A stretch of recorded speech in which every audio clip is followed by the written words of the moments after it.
SSC এবং HSC স্টুডেন্টদের কাছে ইংলিশে সবচেয়ে গুরুত্বপূর্ণ একটা পার্ট হলো রিয়ারেন্স। এই রিয়ারেন্সের কারণেই কিন্তু বেশিরভাগ স্টুডেন্ট এ প্লাস মিস করে। আজকের এই ভিডিওতে আমরা কথা বলবো কিভাবে রিয়ারেন্সে ফুল মার্কস পাওয়া যায় এবং রিয়ারেন্স কমন না পড়লেও কিভাবে সম্পূর্ণ মার্কস পাওয়া যায়। তো ভিডিওটি শুরু করা যাক। রিয়ারেন্স সাধারণত 3 টাইপের হয়ে থাকে। প্রথম টাইপটা হচ্ছে বায়োগ্রাফি টাইপ বা ব্যক্তিজীবনী, অর্থাৎ এখানে কোনো মহৎ ব্যক্তি সম্পর্কে বর্ণনা করা হবে, তার জীবন, তার শিক্ষা জীবন, তার মৃত্যু, এগুলা নিয়ে আলোচনা করা হবে। তোমার এটাকে রিয়ারেন্স করতে হবে। নাম্বার 2, ঐতিহাসিক টাইপ। ঐতিহাসিক টাইপ মানে কি? এটা হলো ইতিহাস ভিত্তিক। যেমন ধরো 1971, 1969 বা রিসেন্ট জুলাই অভ্যুত্থান, এগুলো সবই কিন্তু আমাদের ইতিহাসের সাথে জড়িত।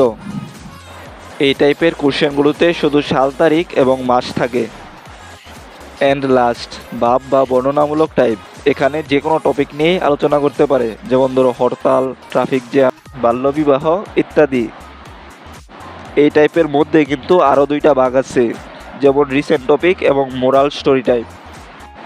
এখন এই 3 টাইপের রিয়ারেন্স তোমরা কিভাবে মাত্র একটা টেকনিকে মনে রাখবে সেটা নিয়ে আলোচনা করব। প্রথমে দেখো বায়োগ্রাফি টাইপ। এই টাইপের কোনো কোশ্চেন যদি কমন না পড়ে তাহলে তোমরা এই নিচের টেকনিকগুলো ফলো করবে। প্রশ্নে কোনো মহৎ ব্যক্তির নাম বা উপাধি উল্লেখ থাকলে ওই লাইনটা তোমরা সবার আগে দেবে। তারপর দিবে তার জন্ম সাল অথবা জন্মস্থান। তারপর পিতামাতার পরিচয় দেওয়া থাকলে ওইটা দেবে। এরপর দিবে শৈশবকাল বা শিক্ষা জীবন। দেন অর্জিত ডিগ্রি সমূহ।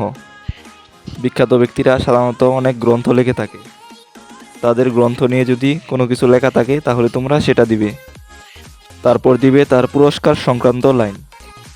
লাস্টে যদি রোগে আক্রান্ত হওয়ার কোনো লাইন থাকে সেটা দিবে, না থাকলে দিবে না। তারপর দিবে মৃত্যু সাল এবং সবার লাস্টে তাকে কেন স্মরণীয় রাখা হয় এটা দিবে। সো এই সিকোয়েন্সটা ফলো করলে তোমার যদি কোনো রিয়ারেন্স কমন নাও পড়ে তাহলে তুমি ফুল মার্কস পাবে। তারপর দেখো ঐতিহাসিক টাইপ বা ইতিহাস নিয়ে কোনো প্রশ্ন। এই টাইপে সাধারণত 1969, 1971 অথবা জুলাই অভ্যুত্থান এই রিলেটেড কোশ্চেনগুলো এসে থাকে। এই টাইপের কোশ্চেনগুলো আনসার করা সবচেয়ে বেশি সহজ, কারণ এখানে সাল, তারিখ এবং মাসের কথা উল্লেখ থাকে। ধরো একটা প্যাসেজে 1969 এবং 1971 নিয়ে কথা আছে, তাহলে কোনটা আগে হবে? 1969ই তো আগে হবে। সো এই বিষয়টা এরকমই। ঐতিহাসিক টাইপের রিয়ারেন্সগুলো এই কারণে অনেক সহজ হয়ে থাকে। তোমরা সালের সিকোয়েন্সগুলো মেনটেন করলেই এই কোশ্চেনগুলো সহজেই আনসার করতে পারবে। এখন আসি লাস্ট টাইপে, ভাব বা বর্ণনামূলক টাইপ। এই টাইপে যে কোনো টপিক নিয়ে কোশ্চেন আসতে পারে। এই টাইপের কোশ্চেনগুলো আনসার করা যদিও কিছুটা টাফ, কিন্তু তোমরা আমার সিকোয়েন্সটি ফলো করলে অনেকগুলো কোশ্চেন সলভ করতে পারবে। প্রথমে দিবে ওই টাইপটির সূচনা। সেকেন্ড লাইন দিবে যদি কোনো সংজ্ঞা বা ব্যাখ্যা থাকে। তারপর যথাক্রমে ভালো দিক দিবে, খারাপ দিক দিবে এবং লাস্টে সমস্যা সমাধানের উপায় দিবে। এবং সবার লাস্টে মন্তব্য যদি থাকে তাহলে সেটা দিয়ে দিবে। আর রিসেন্ট টপিক থেকে আসলে এই টাইপের কোশ্চেনগুলো আনসার করার সাধারণত কোনো টেকনিক নেই, তাই তোমাদের রিসেন্ট টপিক সম্পর্কে ভালোভাবে ধারণা রাখতে হবে। এখন দেখো মোরাল স্টোরি টাইপ রিয়ারেন্স। চ্যানেলটি সাবস্ক্রাইব করে না থাকলে এখনই সাবস্ক্রাইব করো, কারণ এখানে এসএসসি এর সকল বিষয়ে সহজ ও সংক্ষিপ্ত সাজেশন ক্লাস দেওয়া হয়। এমসিকিউ, ট্রিক্স, সাজেশন ও পড়াশোনার টিপস সব কিছু এক জায়গায়।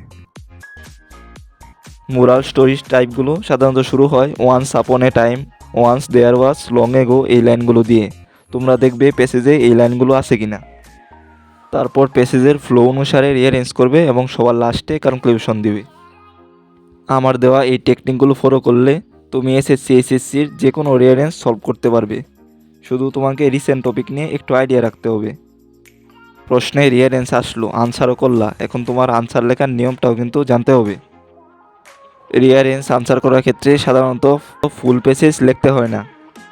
তোমরা ছবিটি খেয়াল করো, বক্স করে যেভাবে দেওয়া হয়েছে পরীক্ষায় আসলেও এভাবেই আনসার লিখবে।